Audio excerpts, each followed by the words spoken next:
ఆత్మబంధువులందరికీ నా యొక్క ఆత్మ ప్రణామాలు. ఇంత గొప్ప ధ్యాన జ్ఞాన మార్గాన్ని మనకు అందించిన మహాత్ములైన బ్రహ్మర్షి పితామహ పత్రిజీ దంపతులకు, నాకు జ్ఞానాన్ని అందించిన బ్రహ్మర్షి తటవర్తి వీర రాఘవరావు దంపతులకు ఆత్మ ప్రణామాలు తెలుపుకుంటూ ఈ రోజుటి కార్యక్రమాన్ని మొదలు పెట్టుకుందాం. మాస్టర్స్, మహాత్ములు చెప్పిన 5 రకాల స్వస్థతలు. ఈరోజు 4వది సంఘపరమైన స్వస్థత. దీని గురించి మనం తెలుసుకుందాం. చూడండి, సంఘం అంటే ఉండాలి. మనిషికి, మానవుడై పుట్టిన జీవుడికి సంఘం ఉండాలి. ఎందుకంటే ఒంటరిగా బ్రతకలేడు. మానవుడు ఉంటుంది, తనకు సంసారం ఉంటుంది, కుటుంబం ఉంటుంది, పిల్ల పాపలందరూ ఉంటారు.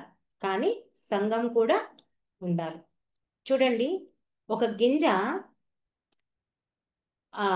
మొక్క అవ్వాలి అంటే ఏం కావాలి? దానికి నేల కావాలి, నీరు కావాలి, సూర్యకాంతి కావాలి, గాలి కావాలి. ఇవన్నీ ఒక మొక్క ఎదగడానికి, ఒక గింజ ఎదగడానికి ఎలా అవసరమో మనిషికి కుటుంబం, సమాజం, సంఘం, సత్సంగం ఇవన్నీ అవసరం. అయితే మహాత్ములు ఏమంటున్నారంటే, సంఘపరమైనటువంటి ఆ స్వస్థత లేకుంటే వ్యక్తిగత అంటే తన సొంతంగా తన ఆత్మ ఉన్నతి, ప్రగతి కూడా నిలబడదంట. మరి ఇక్కడ సంఘం అంటే కేవలం ఒక సమూహం కాదు అని చెప్తున్నారు. ఇది ఒక సజీవమైనటువంటి శక్తి, అంతే కదా. మనం ఒక్కరం ఉంటే ఎలా ఉంటుంది, అదే 10 మందిని కలిసి సామూహికంగా చేసే ఎంత శక్తిని సంపాదిస్తుంది.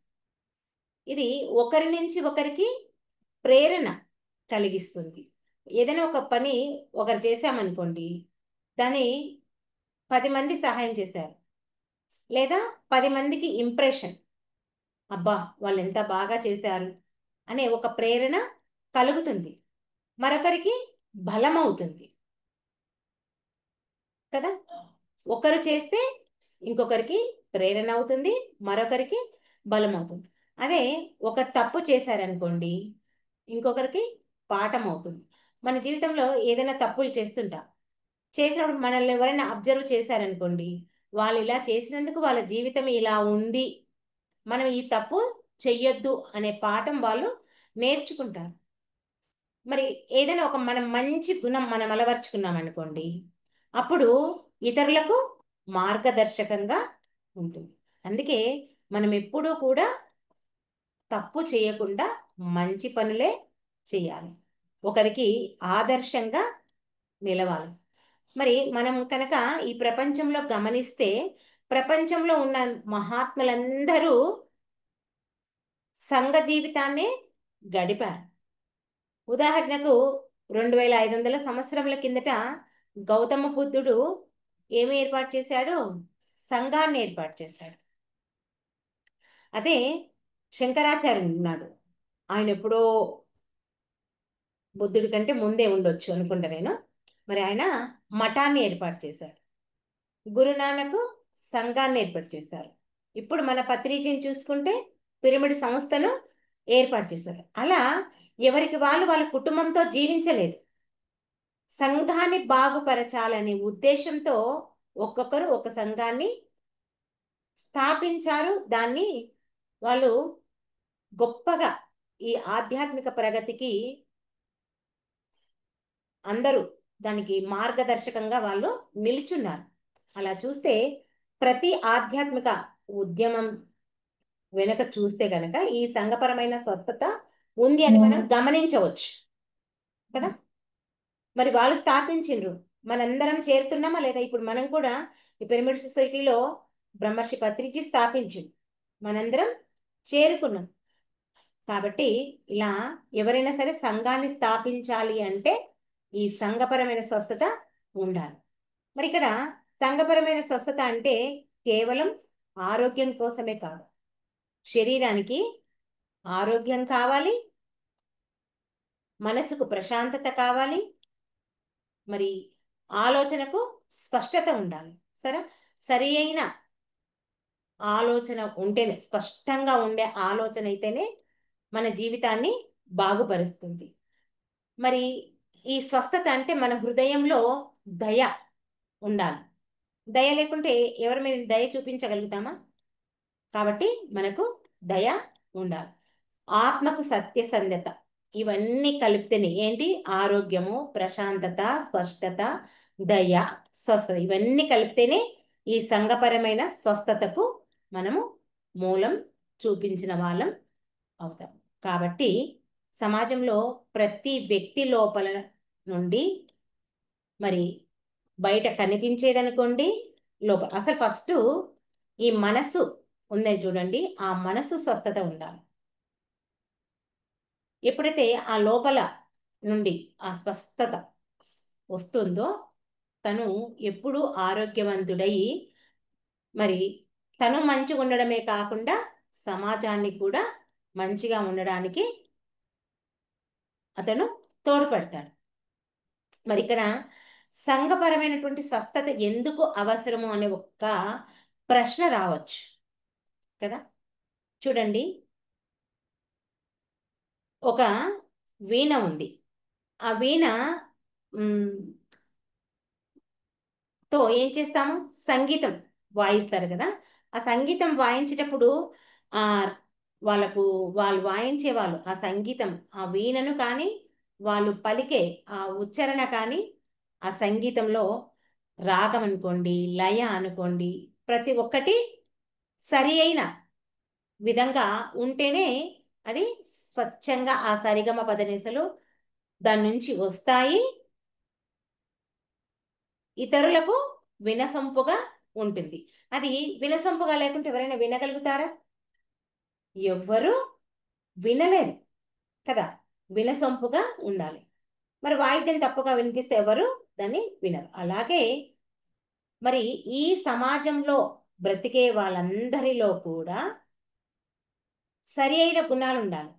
సరి అయిన గుణాలంటే ఒకవేళ గుణాలు లేకపోతే, సరికాని గుణాలు ఉన్నాయంటే, ఇప్పుడు సరికాని గుణాలు ఏమంటే, ఒక వ్యక్తి లోపల లోభం ఉంది అనుకోండి, ఓ వ్యక్తి లోపల కోపం, ఓ వ్యక్తి లోపల ద్వేషం, ఇవన్నీ ఉన్నాయనుకోండి, సమాజంలో జీవించే ఉంటాయి కదా. కామన్గా ప్రతి ఒక్కరిలో ఒక్కొక్క రకమైనటువంటి ఈ ద్వేషం అనుకోండి, కోపం అనుకోండి, అసూయ అనుకోండి ఉన్నాయి. అలాంటి వాళ్ళు ఉన్నప్పుడు సంఘం ఏం బాగుపడదు. ఇంకా ఆ వీణలో ఆ లయ రాగము మంచిగా లేకపోతే ఆ పాట మనకు మధురంగా వినకుండా ఎలా ఇబ్బందికరంగా అనిపిస్తుందో, ఈ సమాజంలో జీవించే జన్ మానవులు కూడా సరిగ్గా ఉండరు. అందుకే మహాత్ములు ఏం చెప్తున్నారంటే, ప్రతి వ్యక్తి లోపల శాంతి, కరుణ, దయ, క్షమ, నిజాయితీ, స్నేహము, ఇవన్నీ పెంచుకోవాలంట. ప్రతి ఒక్కరి లోపల ఇవన్నీ పెంచుకోవాలి. అప్పుడే ఈ సమాజం మొత్తం స్వస్థతగా ఉండడానికి అవకాశం అవకాశం కాదు, ఉంటుంది. స్వస్థత పొందుతుంది, సమాజం మొత్తం పొందుతుంది. మరి ఇంకా బుద్ధుడు ఏం చెప్తాడంటే, అహింస మరియు మైత్రి రెండూ ఉండాలంటే, ఆ రెండు ఉంటేనే సంఘం చక్కగా నిలబడుతుంది. లేకపోతే సంఘం నిలబడదు. ఆ ఏమంటారు? మైత్రి, అహింస లేకపోతే సంఘం నిలబడదు. మరి గాంధీజీ ఏం చెప్పాడు అంటే, ప్రజలంతా స్వచ్ఛతతో ఏర్పడిన సమాజ స్వస్థత ఉంటుంది అన్నారు. అంతే కదా, ప్రజలంతా ఐక్యంగా ఉండాలి, స్వచ్ఛతతో ఉండాలి. అప్పుడే ఈ సమాజం బాగుంటుంది. ఇందాక చెప్పుకున్నాం కదా మనం, లోభము, అసూయ, ద్వేషం ఉండకూడదు. ఏముండాలి? నిజాయితీ, క్షమ, దయా, కరుణ అలాంటివి ఉండాలి. మరి రామకృష్ణ పరమహంస ఏం చెప్తున్నారు? సత్సంగం లేకపోతే మానవుడు పడిపోయే అవకాశం ఉంది. అంతే కదా. సత్సంగాలు ఉంటేనే మనకు 4 రకాల విషయాలు మనం వింటాము, మనకు 4 రకాల విషయాలు తెలుస్తాయి. అందుకే ఈ సత్సంగాలు పెట్టుకోమని చెప్తారు. మరి మంచి సంఘమే మనిషిని కాపాడుతుంది అని చెప్పారు. ఎవరు? రామకృష్ణ పరమహంస గారు. సంఘాలు ఉంటాయి, ఎన్నో సంఘాలు ఉంటాయి. దాంట్లో మంచి సంఘమే మానవుణ్ణి సరైన దారిలో పెడుతుంది అని రామకృష్ణ పరమహంస వారు చెప్తున్నారు. మరి సద్గురులు అంటారు, సంఘంలో ఒక ఆధ్యాత్మిక వాతావరణం ఉంటే ఆ వ్యక్తికి ఆధ్యాత్మిక ప్రగతికి సులభం అవుతుంది అని చెప్తున్నారు. మరి ఆధ్యాత్మిక వాతావరణం అంటే సమాజంలో లేకపోతే బయట, ఇంట్లో లేకపోయింది, బయట లేకపోయింది, ఇంకా సమాజం ఎప్పుడూ బాగుపడదు. మనకు మనం చేస్తూ, మన ఆత్మ ఉన్నతికి మనం చేస్తూ బయటికి వెళ్ళినప్పుడు కూడా అలాంటి సంఘాలు ఉంటేనే మనం ఆధ్యాత్మికంగా ఉన్నతంగా ఎదగడానికి మనకు ఎంతో అవకాశాలు ఉంటాయి అని చెప్పేసి సద్గురువులు చెప్తున్నారు. మరి ఈ సంఘపరమైన స్వస్థత కావాలి అంటే మానవుడికి మొట్టమొదట సహనం ఉండాలి. అంతే కదా?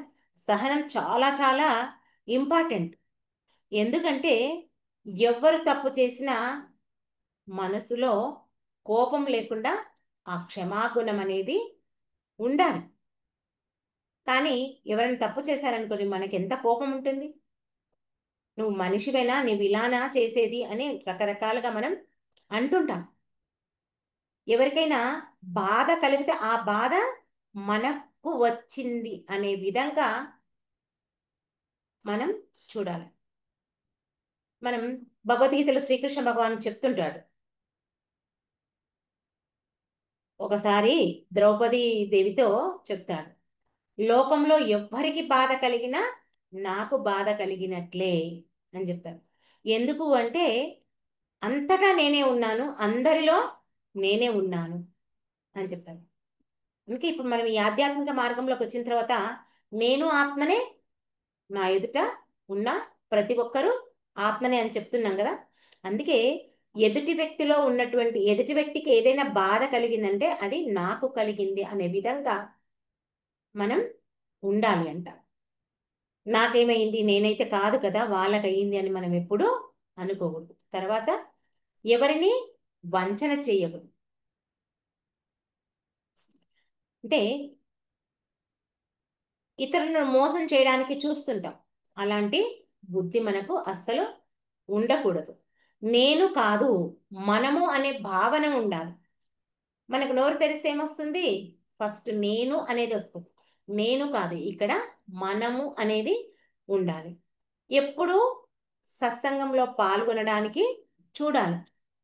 మరి సంఘంలో అసూయ, అహంకారం, అనుమానం, స్వార్థం ఇవి ఉంటే గనక ఈ సంఘపరమైనటువంటి స్వస్థత పోతుంది. వీటిని మనం జయించాలి. అప్పుడే జయిస్తేనే మనకు ఈ ఆత్మ పరిశీలన వస్తుంది. అంతవరకు మనకి ఈ ఆత్మ పరిశీలన రాదు. ఈ సంఘపరమైనటువంటి స్వస్థత ఉందనుకోండి, అప్పుడు ఏమవుతుంది? ప్రతి ఒక్కరము శాంతిగా జీవిస్తాము, అందరికీ సహకారము ఉంటుంది. మరి ఇంకా ఆధ్యాత్మికంగా అందరము ఉన్నతంగా ఎదుగుతాము. ఈ సమాజంలో ఆధ్యాత్మిక చింతన చాలా పెరుగుతుంది. అంతే కదా? ఇప్పుడు పత్రి గారు ఒక్కరు ధ్యానం నేర్చుకున్నారు. నేను నేర్చుకున్నాను, నాకు చాలు, నేను బాగుంటే చాలు అనుకోలేదు. ప్రతి ఒక్కరికి ఈ ధ్యానాన్ని నేర్పించిండు కాబట్టే మరి ఇప్పుడు ఇంతమందివి దుఃఖంలో నుంచి బయటపడినాము. మరి మనకు తెలిసిన ఈ జ్ఞానాన్ని అందరికీ అందజేస్తున్నాం. అవునా కదా? ఆ సమాజాన్ని అంతా బాగుపరచాలని చూస్తున్నామా లేదా? సమాజము మీన్స్ సంఘము. ఆ సంఘాన్ని బాగుపరచాలని మనం ఎదురు చూస్తున్నాం. అందుకే ఎవరు కలిసినా ధ్యానం చేయండి, మీ యొక్క జీవితం బాగుపడుతుంది అని చెప్తున్నా. ఇక్కడ ఇంకా ఏం చెప్తున్నాడంటే దీనికి ఉదాహరణగా, ఒక దీపం మరొక దీపాన్ని వెలిగిస్తే తన యొక్క కాంతి తగ్గదు. ఇదే సంఘపరమైన స్వస్థతకు సూత్రం. అంతే కదా?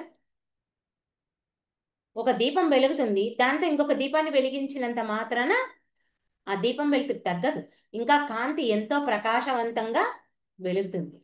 మనం ఇప్పుడు ఈ జ్ఞానాన్ని తెలుసుకున్నాం. ఈ జ్ఞానాన్ని 10 మందికి తెలపడం ద్వారా సమాజం అంతా బాగుపడుతుంది. కాబట్టి మనం ఈ జ్ఞానాన్ని అందరికీ అందచేయాలి. మరి ఈ సంఘపరమైన స్వస్థత మొదట మన ఇంటి నుంచే మొదలవ్వాలి. మనం నిన్న కూడా చెప్పుకున్నాం కదా, బుద్ధిపరమైన స్వస్థత ఏంటి అంటే ఎవరో బాగుపడాలి కాదు, ఫస్ట్ మనం మొదలు పెట్టాలి. ఆ బాగుపడే దాంట్లో మనం మొదలు పెట్టాలి. మన తర్వాత మన పక్కింటోళ్ళు, మన వీధి, తర్వాత మన గ్రామం, తర్వాత రాష్ట్రం, దేశం, ఇలా చెప్పుకున్నాం కదా. అదే విధంగా ఈ సంఘ సేవ కూడా, సంఘ స్వస్థత కూడా మొట్టమొదట మన ఇంటి నుంచే మొదలు పెట్టాలి. చిన్న చిన్న గొడవలు ఉంటే కూడా వాటిని పెద్దగా చేయకుండా ఉండటానికి మనం శాంతితో పరిష్కరించాలి. మన ఇంట్లో ఏదైనా ఒక గొడవ వచ్చింది, ఏం చేస్తాం? వాళ్ళకంటే ఎదుటి వ్యక్తి కంటే నా నోరు పెద్దగా ఉండాలి, అప్పుడే అవతలి వ్యక్తి కామ్గా ఉంటాడు అంటాం. అవతలి వ్యక్తి నీకంటే నోరు పెద్దగా ఉందనుకో, అప్పుడు ఏమవుతుంది? వీధంతా వినిపిస్తుంది. అందుకే ఏ చిన్న గొడవ వచ్చినా దాన్ని శాంతితో పోరాడటానికి మనం చూడాలి. ప్రతిరోజు సత్సంగంలో పాల్గొనాలి. అందుకే కదా మనం రోజు సత్సంగం చేసుకుంటున్నాం. ఎన్ని రకాలుగా మనం పత్రికారు చెప్పినా ఆ త్రిరత్నాలను మనం ఎంచక్కా పాటిస్తున్నాం. సాధన, స్వాధ్యాయం, సజ్జన సాంగత్యం, ఇంకా ఆచార్య సాంగత్యం కూడా మనం ప్రతిరోజు చేస్తున్నాం. అందుకే మనం ఈ మాత్రమైన మన మనస్సును మన ఆధీనంలో ఉంచుకోవడానికి మనం ప్రయత్నం చేస్తున్నాం. ఇంకా ఏం చెప్తున్నారు ఈ సంఘపరమైన స్వస్థతకు అంటే, పొరుగువారి కష్టాన్ని మన కష్టంగా చూడాలి. ఇందాకనే చెప్పాను నేను, భగవద్గీతలో శ్రీకృష్ణ భగవానుడు చెప్పినట్లు ఎవరికైనా నాకైనట్లు అంటే మనం కూడా ఆ విధంగానే ప్రవర్తించాలి. పక్కవాడికి ఏదైనా బాధ కలిగితే మనం ఓదార్పునిచ్చే విధంగా, వాడికి అయ్యింది నాకేమి అని ఇక్కడ అనుకోకూడదు. మరి ఇంకా ఈ సంఘంలో ఏవైనా సేవా కార్యక్రమాలు ఉంటే దాంట్లో కూడా మనం మన వంతు కృషిగా సహాయం చేయడం, డబ్బు పరంగానో, వాక్కు పరంగానో, శక్తి పరంగానో చెప్తారు మనకు తటవర్తి రాఘరావు సార్. తన్ మన్ ధన్, ఏదో ఒకటి మనకు చేతనైనంత మనం వాళ్ళకు సహాయ సహకారాలను అందించాలి. మరి ఇంకా ఈ సంఘపరమైన స్వస్థత అంటే మనుషుల సమైక్యత ఉండాలి.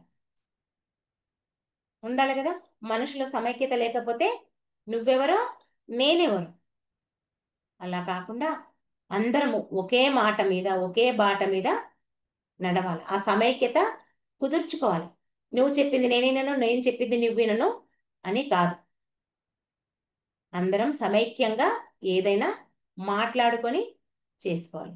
ఇక్కడ ఒకే ఆహారం తినడం కాదు, ఒకే హృదయం కలిగి ఉండాలి. ఇది ఎంత చాలా కష్టమైన పని. ఒకే హృదయం, ఒకే ఆహారం అంటే తింటామేమో, కానీ ఒకే హృదయాన్ని కలిగి ఉండాలంటే ఇది మాత్రం చాలా కష్టం. కానీ ఇదే సంపాదించాలి. కష్టమైంది సంపాదిస్తేనే మనం మన మార్గంలో ముందుకు వెళ్ళగలుగుతాం.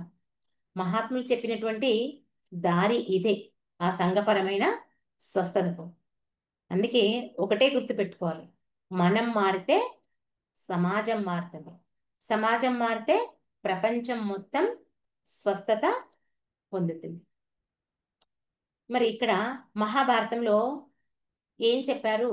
ధర్మో రక్షితి రక్షిత అని చెప్పారు కదా.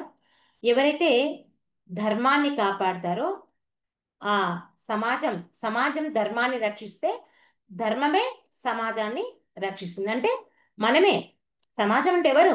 మనమే. మనం కనుక ధర్మాన్ని రక్షిస్తే ఆ ధర్మమే మనల్ని కాపాడుతుందని మహాభారతంలో చెప్పారు. మరి ఇంకా మనస్థుతిలో సర్వే భవంతు సుఖినః అంటారు. మనం ఏం చెప్తారు, సర్వే జన సుఖినో భవంతు అని చెప్తారు కదా. సమాజంలో ప్రతి ఒక్కరూ సుఖంగా ఉండాలి. ఇది వ్యక్తిగతం కాదు,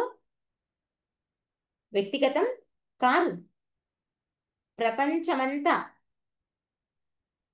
స్వస్థత కోసం ఆ వాక్యాన్ని వాడుతుంటాం. మనం ఏ పూజ చేసినా, ఏ స్తోత్రం చేసినా, యజ్ఞం చేసినా, ఏం చేసినా సర్వే జనా సుఖినో భవంతు అని చెప్తుంటాం.